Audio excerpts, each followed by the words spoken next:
Madame, monsieur, bonsoir, c'est l'heure de votre rendez-vous quotidien avec l'actualité sur ATV. Au sommaire ce soir. Les fidèles répondent à l'appel. En ce jeudi de l'Ascension, la traditionnelle messe a rassemblé de nombreux chrétiens, notamment à la cathédrale de Fort-de-France. Ils célèbrent aujourd'hui la montée de Jésus au ciel, un événement central de la foi chrétienne. Dans ce journal aussi, une rencontre autour des crimes contre les peuples noirs. Dans le cadre du convoi bas réparation, le MIR organisait un colloque à la CTM. Plusieurs intervenants venus d'Afrique ont pu participer aux discussions. Et puis des collégiens mobilisés contre la violence. Autour du projet cinématographique L'Héritage, ils imaginent l'avenir de Zion, le bébé du film éponyme réalisé par Nelson Foy. Il est désormais au collège et organise un trafic de puffs. On en parle dans quelques minutes. Si pour certains, ce jeudi n'est qu'un jour férié parmi d'autres, pour les chrétiens, nous célébrons aujourd'hui l'Ascension. Un temps fort pour les fidèles qui marque l'élévation du Christ au ciel, 40 jours après Pâques. Un moment de communion célébré ce matin à la cathédrale Saint-Louis de Fort-de-France. Dorian Cayuela y était.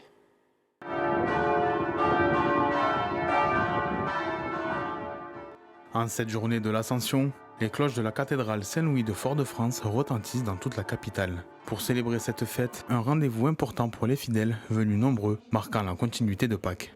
J'ai trouvé que la messe était extrêmement belle et que c'est l'occasion pour nous, catholiques, d'affirmer notre foi et de proclamer que Jésus est monté au ciel. La messe du jour, elle était splendide, cette messe. Je pense que les enfants vont partir gonflés et prendre de bonnes résolutions. La vie de maintenant, je crois que si on ne s'accroche pas à quelque chose, on a perdu. On a tout perdu. Que je suis chrétienne et que je crois que j'ai été élevée dans cet esprit-là et puis je continue. Le chef d'orchestre de cette messe, le père Gilles Aizo, a mené la célébration et fait passer un message fort. Jésus soutient tous ses fidèles. Grande communion avec moi, encore qu'aujourd'hui, c'est une très belle fête. Donc, les fidèles étaient présents. Le message principal, c'est la présence de Jésus qui est avec nous. Jésus dit, je pars, mais je suis présent avec vous tous les jours jusqu'à la fin des temps. Donc, moi, j'ai beaucoup insisté sur cette présence-là de Jésus qui est là et vraiment qui nous accompagne au cœur de nos joies, au cœur de nos difficultés. Et cette présence-là, il faut l'accepter dans la foi, pour qu'elle puisse porter beaucoup de fruits en chacun de nous. Un moment de communion que chrétiens et catholiques attendaient avec impatience. À la une aussi de l'actualité, le convoi bas réparation faisait escale aujourd'hui à la collectivité territoriale. À l'occasion de la 26e édition de ce rendez-vous, militants, universitaires et représentants du MIR étaient réunis. Au programme des échanges autour des réparations liées à l'esclavage, mais aussi des conséquences sanitaires et environnementales héritées du passé colonial. Le reportage de Ryan Aneas. Ça va empêcher la reproduction, ça peut créer des cancers. Une affiche, un symbole et derrière, une salle entière réunie autour d'une même revendication, celle des réparations liées à l'esclavage. À la CTM, le convoi bas réparation continue son programme, lancé il y a quelques jours à Sainte-Anne. Et aujourd'hui est organisée une journée d'échange et de réflexion. Plusieurs invités ont fait le déplacement. Parmi eux, Kadi Éléonore Johannes, représentante du peuple Kalina, originaire de Guyane. Ce matin, son intervention portait sur les conséquences des destructions environnementales en Amazonie et leurs impacts sur les populations, ainsi que sur leurs conditions de vie. Les associations ont porté plainte contre l'État français pour carence fautive. Donc, il était important de dire que nous avons les mêmes problèmes, qu'il faut connaître ce qui se passe ailleurs et ce qui se passe chez nous. Nous sommes dans un monde, c'est le même monde. On ne peut pas être aveugle, on ne peut pas ne pas écouter ce qui se passe ailleurs, alors que nous avons la même chose. Et si on peut s'unir pour avoir plus de poids, ce serait bien, c'est important, oui. Lier les problématiques et essayer d'avancer ensemble vers le positif, c'est l'objectif de cette journée. Encore faut-il connaître les enjeux au niveau local. L'un des fondateurs du mouvement international pour les réparations veut conscientiser sur les phénomènes environnementaux découlant de l'esclavage. On est en train de subir un écocide, plusieurs écocides en fait, du fait du contexte dans lequel nous sommes depuis les génocides, depuis la déportation des Africains, la spoliation des Amérindiens, des Taïnos. Tout ça, c'est une continuité. Et pour s'en sortir, il faut déjà en être conscient. Donc, c'est ça aussi le convoi pour les réparations, et c'est ça qu'on fait aujourd'hui. On conscientise un maximum les peuples concernés par ces crimes. Et l'initiative ne s'arrêtera pas aujourd'hui. Le convoi bas réparation se tiendra encore dans plusieurs communes de l'île, et ce, jusqu'au 22 mai prochain, à Sainte-Anne. En ce jeudi de l'Ascension, le foyer de l'Espérance organisait sa grande kermesse annuelle. Outre l'office célébré par Monseigneur Macaire, le public était invité à venir découvrir l'établissement et partager un moment convivial en famille. Sur place, jeux d'antan, braderie ou encore vente de fruits et légumes attendaient les visiteurs. Les détails face à la caméra d'Hélène Sirignac. Mon objectif, moi, en tant que directeur général, c'est de rouvrir l'Espérance. Je dis rouvrir parce que ces dernières années, elle a eu tendance à se renfermer sur elle-même par rapport à un contexte particulier. Aujourd'hui, il faut qu'on puisse promouvoir tout ce que nous faisons parce que nous faisons des choses bien. Nous avons un projet éducatif solide. Nous accompagnons près de 400 jeunes et plusieurs milliers de familles chaque année. La maison d'enfants, je l'ai dit, mais c'est aussi l'ensemble scolaire Saint-Jean-Paul II avec une école élémentaire où nous recrutons du CP au CM2. Nous avons des petits effectifs justement pour individualiser l'instruction que nous avons pour nos enfants. Le collège de la 6e à la 3e et le lycée professionnel où nous avons 2 filières de CAP, un CAP cuisine et un CAP boulanger. Il faut noter que le CAP boulanger, c'est le seul ici qui existe dans toute la Martinique. C'est des filières qu'on veut mettre en avant car on a un savoir-faire, on a une expertise et on recrute, il y a encore de la place. On poursuit avec le festival Ciné Commune organisé par l'association Protea. Pour sa 2e édition, il s'affiche sous le nom de Ciné Mémoire et propose une programmation très riche. Parmi les œuvres projetées, Mama Africa retrace la vie de la célèbre chanteuse sud-africaine Miriam Makeba. On regarde un extrait. Was born in Johannesburg. She was the first of the great singers from her country to bring South African music to the world. They call her Mama Africa, the queen of South African music. Miriam never started music, it was just natural talent. Even Marilyn Monroe couldn't get anywhere near there. And she was very professional. She would say to you, you look good on stage and off stage. There's one statement she always phrased. She always said, I do not sing politics, I merely sing the truth. She was the first African artist ever that spoke at the United Nations and asked for the boycott of South Africa. She's been in political exile now for 27 years. Miriam Makeba. My records, for instance, have been banned since 1962.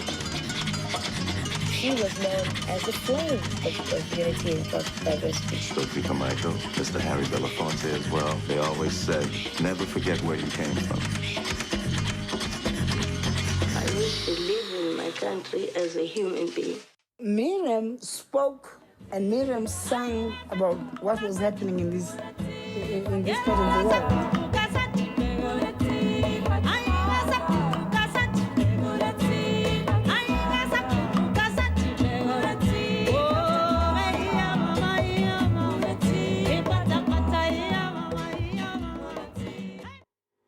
Mama Africa qui sera visible demain soir au Diamant. Et pour parler plus longuement du festival Ciné Commune, nous recevons ce soir l'une des militantes de l'association Protea, Joëlle Gautin.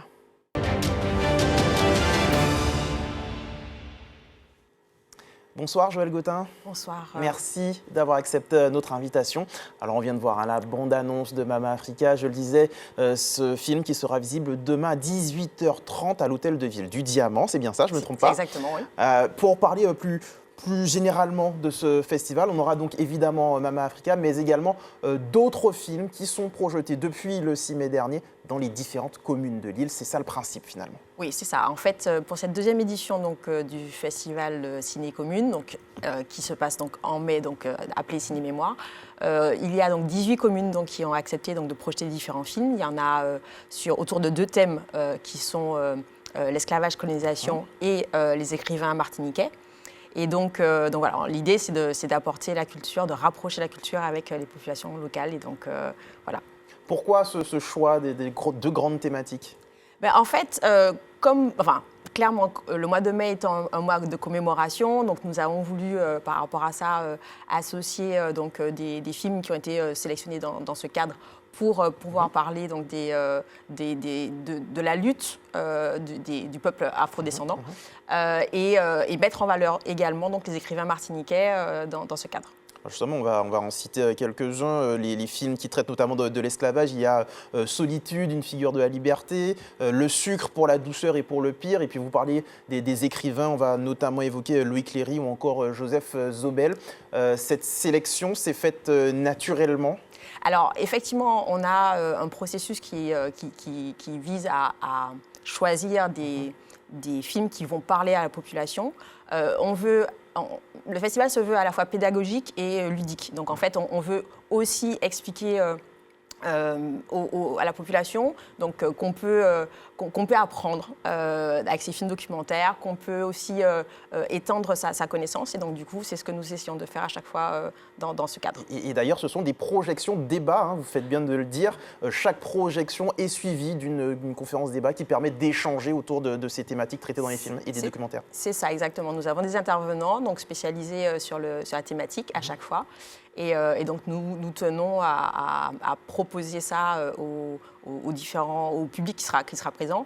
Et par exemple, effectivement, hier, il y avait donc, la projection du film de Louis Cléry, notamment à Basse-Pointe. Et Louis Cléry était présent. Donc c'est vrai que c'était intéressant d'avoir cet échange entre le public et lui. C'était vraiment très intéressant. Avec donc des projections qui vont se poursuivre jusqu'au 23 mai prochain. On a parlé de Demain au Diamant, mais il y a également mardi, mercredi, jeudi, voilà. Où retrouver la programmation du festival? Alors on retrouve la programmation sur le site et sur les réseaux sociaux. Donc le site c'est révoltédelhistoire.fr. Donc c'est Révolté au pluriel sans accent. Et puis les Révoltés aussi donc sur Instagram, sur Facebook. Important de rappeler que le festival est gratuit, l'entrée est libre également. Tout à fait. Alors, après, comme on dit souvent, le premier arrivé, premier servi. Donc, c'est sûr que... Il n'y a pas forcément de grandes salles qui vont pouvoir accueillir pas forcément de très grandes salles, mais en tout cas, par rapport au public qui est visé et par rapport aux différentes programmations qui ont déjà eu lieu dans ces différentes salles pour la plupart, on essaie justement d'ajuster la capacité de la salle aux personnes qui peuvent se présenter. Donc, jusqu'à maintenant, en tout cas, il y a toujours eu la place pour tout le monde pour qu'on puisse suivre les films dans de bonnes conditions. En tout cas. Une dernière question, Joël Gautin. On a vu dans ce journal, il y a quelques minutes, le sujet sur le convoi bas réparation et ce colloque qui se tenait à la CTM aujourd'hui. On a l'impression finalement que ce festival s'inscrit un peu dans la même logique, se souvenir de ce qui s'est passé et continuer à apprendre, à travailler autour de ces thématiques. C'est aussi là tout l'objectif de l'association Protea ? Tout à fait. Alors en fait, l'association, elle existe depuis 2009 à peu près, mais en Martinique, elle organise depuis, on va fêter les 10 ans en novembre, un festival qui s'appelle les Révoltés du Monde. Et ce festival a pour vocation, effectivement, de parler de toutes les révoltes, de tous les sujets sensibles qui peuvent nous concerner, que ce soit l'écologie, que ce soit donc effectivement des révoltes, en tout cas toutes ces choses qui peuvent nous impacter et impacter tout le peuple ultramarin et afrodescendant. Et en fait, le but, c'est à chaque fois d'associer la programmation avec des débats. Et donc, on fait donc, le Festival des Révoltés du Monde a fait ses 10 ans cette année. Et on a mis en place donc, ce principe de ciné commune pour être là encore plus proche des... Aller à la rencontre des Martiniquais exactement. En commune et pas forcément tout centralisé comme c'est souvent le cas. Voilà. Merci beaucoup, Joël Gautin. Rendez-vous demain donc au Diamant, 18h30 à l'Hôtel de Ville pour la projection de Mama Africa. Et puis toutes les autres dates, vous l'aurez compris, sont disponibles sur les réseaux sociaux pour ne rien rater. Merci encore une fois d'avoir accepté notre invitation ce soir. Au revoir. Le cinéma à l'honneur aussi au collège Paul Saint-Fort du Robert. Des collégiens tournent actuellement un film inspiré de Zion. Dans leur scénario, le bambin du film guadeloupéen a grandi et ça donne au trafic de puff dans son établissement scolaire. Hélène Sérignac. La salle des 3e 2 du collège Paul Saint-Fort transformée en loge pour l'occasion. Aujourd'hui, les élèves tournent un court-métrage, L'héritage. Le scénario qu'ils ont écrit est inspiré du film Zion. Nous avons également eu l'opportunité d'échanger avec Sloane Decombe, qui est le personnage principal du film Zion. Donc le même principe, nous avions une visioconférence et il a échangé avec eux, leur a donné des techniques, a expliqué un petit peu son parcours. Et là, vraiment, les élèves ont été de plus en plus emballés et ils ont commencé à écrire le scénario. Pour financer le tournage, l'école a pu compter sur l'aide de la mairie du Robert pour répondre à un appel à projet de la préfecture. L'objectif, communiquer sur les conséquences du trafic de stupéfiants. Dans l'héritage, le petit Zion vend des puffs, un fléau dans les cours de récréation. Là, je vais tourner une scène dans le bureau du proviseur parce qu'il y a des élèves qui m'ont vendu sur le trafic que je fais.